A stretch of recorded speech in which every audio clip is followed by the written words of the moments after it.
తన భర్త చనిపోయిన తర్వాత ఆ భార్యకి ఎటువంటి ఆదాయ మార్గాలు లేకుండా, ఆ భార్య దగ్గర ఎటువంటి ప్రాపర్టీ లేకుండా అనేక రకాలుగా ఇబ్బందులు పడుతూ ఉంటే ఆ వితంతువుని పోషించాల్సిన బాధ్యత సొంత మామగారి పైన ఉంటుందా అంటే అవునని రీసెంట్ గా ఛత్తీస్గఢ్ హైకోర్టు ఒక తీర్పు ఇవ్వడం, ఒక సంచలనమైన తీర్పు ఇవ్వడం జరిగింది. Hindu adoption and the maintenance act 1956 ప్రకారం ఈ హక్కు సెక్షన్ 19 ప్రకారం ఒకవేళ వితంతువుగా ఉన్నటువంటి కోడల యొక్క బాధ్యత ఆ సొంత మామగారి పైనే ఉంటుంది. ఉదాహరణకి నేను ఎగ్జాంపుల్ చెప్తాను చూడండి. లక్ష్మి అని ఒక ఆవిడ ఉంది అనుకుందాం. ఆవిడ హ్యాపీగా తన భర్తతో కాపురం చేసుకుంటుంది. అయితే అనుకోని సంఘటనలో ఆ భర్త ఏదో ప్రమాదం సవత్తు లేకపోతే న్యాచురల్గా ఏదో మరణించాడు. అయితే హ్యాపీగా వెళ్తున్నటువంటి ఆమె యొక్క లైఫ్ అర్ధాంతరంగా ముగిసిపోతే ఆమె రోడ్డున పడాల్సిన పరిస్థితి వచ్చింది. ఆమెకి వేరే ఆదాయం కూడా మార్గం లేదు. అలా అని చెప్పి సొంత ఎసెట్స్ కూడా లేవు. కొన్ని పేరెంట్స్ ఏమైనా చూస్తారంటే పేరెంట్స్ పరిస్థితి కూడా అంతంత మాత్రంగా ఉంది. ఈ రకంగా ఆవిడ హ్యాపీగా నడుస్తున్నటువంటి, ఆమె హ్యాపీగా ఉన్నటువంటి లైఫ్ ఏదైతే ఉందో అర్ధాంతరంగా రోడ్డు మీదకి రావాల్సిన పరిస్థితి వచ్చి ఇక రోడ్డున పడిన పరిస్థితి వచ్చేసింది ఆమె యొక్క పరిస్థితి. అయితే ఇక్కడ మామగారి పరిస్థితి ఎలా ఉంది? మామగారు అంతో ఇంతో కాస్త ఆర్థికంగా బాగానే ఉన్నారు. అంతేకాకుండా ఆ మామగారి కొంత ప్రాపర్టీస్ కూడా ఉన్నాయి. ఇటువంటి సందర్భంలో ఆ మహిళ స్ట్రైట్ గా వెళ్ళి మామగారిని, అయ్యా మీ అబ్బాయి చనిపోయాడు, నేను ఇన్ని సంవత్సరాల పాటు ఆయనతో కలిసి కాపురం చేస్తున్నాను, కానీ నా పరిస్థితి ఎలా ఉంది, నన్ను మెయింటైన్ చేయండి అని చెప్పి అడిగితే అతను లేదు, అసలు మా భర్తతో మా అబ్బాయితోటి నువ్వెవరు కూడా మాకు తెలియదు కాబట్టి బయటికి నడవమని చెప్పి గట్టిగా మాట్లాడుతూ రోడ్డు మీదకి నెట్టేశాడు. కానీ అలాంటి పరిస్థితుల్లో ఆ మహిళ భయపడాల్సిన అవసరం లేదని ఇప్పుడు నేను చెప్పినటువంటి Hindu adoption and maintenance act 1956 ప్రకారం చెప్తుంది. ఇటువంటి పరిస్థితి ఇప్పుడు నేను చెప్పినటువంటి ఈ పరిస్థితి కానీ ఉన్నట్లయితే తప్పనిసరిగా ఆ వితంతు మహిళకి మామగారు, తన సొంత ఫాదర్ ఇన్ లా ఎవరైతే మామగారు ఉంటారో మామగారే పోషించాల్సిన బాధ్యత ఉంటుంది. అయితే దీనికి కొన్ని కండిషన్స్ ఉన్నాయి. నేను 3 కండిషన్స్లో చెప్పే ప్రయత్నం చేస్తాను. కండిషన్ నెంబర్ 1, తప్పనిసరిగా ఆమెకి ఎటువంటి ఇన్కమ్ కూడా ఉండకూడదు, ఆమె ఎటువంటి ఆదాయ మార్గాలు కూడా లేకుండా ఉండకూడదు. This is the number 1. ఇంకొక పాయింట్ ఏంటంటే ఆమెకి ఎటువంటి ప్రాపర్టీ కూడా ఉండే పరిస్థితి ఉండకూడదు. ఆమెకి ఎటువంటి ప్రాపర్టీ కూడా ఉండకూడదు, ఆమె ఇన్కమ్ ఉండకూడదు, ఆమెకి ఎటువంటి ప్రాపర్టీ కూడా లేని పరిస్థితి ఉండాలి. కండిషన్ నెంబర్ 2 ఏంటి?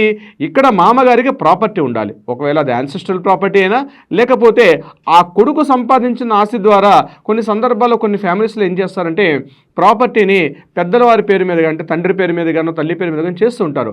అటువంటి సందర్భాల్లో కొడుకు సంపాదించినటువంటి ప్రాపర్టీ ఒకవేళ తండ్రి పేరు మీదుగా ఉన్నా లేకపోతే ఆ తండ్రికి యాన్సిస్ట్రల్ ప్రాపర్టీ ఉన్నా సరే ఇది కండిషన్ నెంబర్ 2 అప్లై అవుతుంది. కండిషన్ నెంబర్ 3, ఇక్కడ ఈ వితంతు మహిళకి తన పేరెంట్స్ దగ్గర నుంచి ఎటువంటి ఇన్కమ్ సోర్సెస్ కూడా లేవు. ఆమెకు ఎటువంటి మార్గాల ద్వారా లేదు. ఆమెకు పిల్లల ద్వారా కానీ లేకపోతే పేరెంట్స్ నుంచి కానీ ఎటువంటి ఆదాయం వచ్చే మార్గం లేదు. ఇటువంటి విపత్కర పరిస్థితి ఉంటాయి. అంటే ఇప్పుడు నేను చెప్పినట్టే condition number 1, condition number 2, condition number 3. ఈ కండిషన్స్లో కానీ ఆ మహిళ వితంతు మహిళ ఉన్నట్లయితే తప్పనిసరిగా ఆ మహిళ చట్ట ప్రకారంగా ఆమెను మెయింటైన్ చేయాల్సిన బాధ్యత మామగారి పైన ఉంటుంది.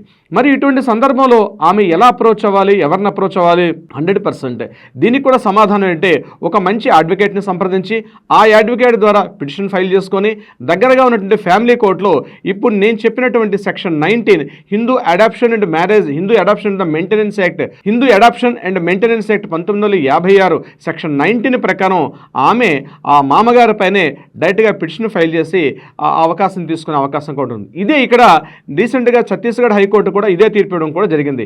ఇప్పుడు నేను చెప్పిన కండిషన్స్లో ఆ మహిళకి ఎటువంటి ఆదాయం లేదు, ఎటువంటి పరిస్థితి లేకపోతే డైరెక్ట్గా సొంత మామగారే మెయింటెనెన్స్ ఇవ్వాలి. అయితే మరి మెయింటెనెన్స్ ఎంత ఇవ్వాలి, ఎంతవరకు ఇవ్వాలి? ఎగ్జాక్ట్లీ అది కూడా ఇంపార్టెంట్ క్వశ్చనే.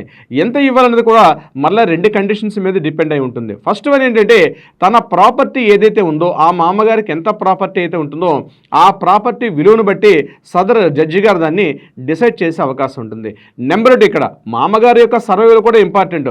తన సర్వైవల్ దాటి కేవలం ఆమెను పోషించాల్సిన బాధ్యతను కాకుండా ఆ సర్వైవల్ తీసేసి మిగిలిన పార్ట్లోనే కోడల్ని పోషించాల్సిన బాధ్యత ఉంటుంది.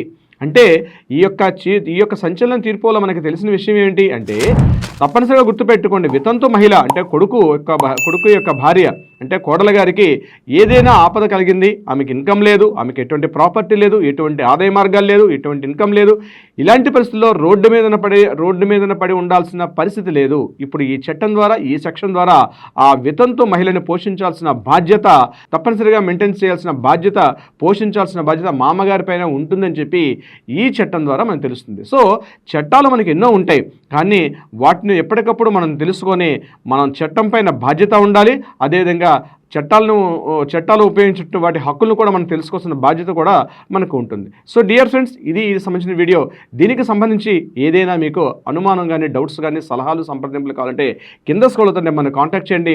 తప్పనిసరిగా మా లీగల్ టీం మీకు అప్రోచ్ అయ్యి కావలసిన సమాచారాన్ని అందించే ప్రయత్నం చేస్తారు. అదే కాకుండా మీ వివాదం ఏదైనా కోర్టులో ఉంటే వాటికి పరిష్కారమైన దిశగా కూడా ప్రయత్నం చేస్తారు. Thank you so much my dear friends.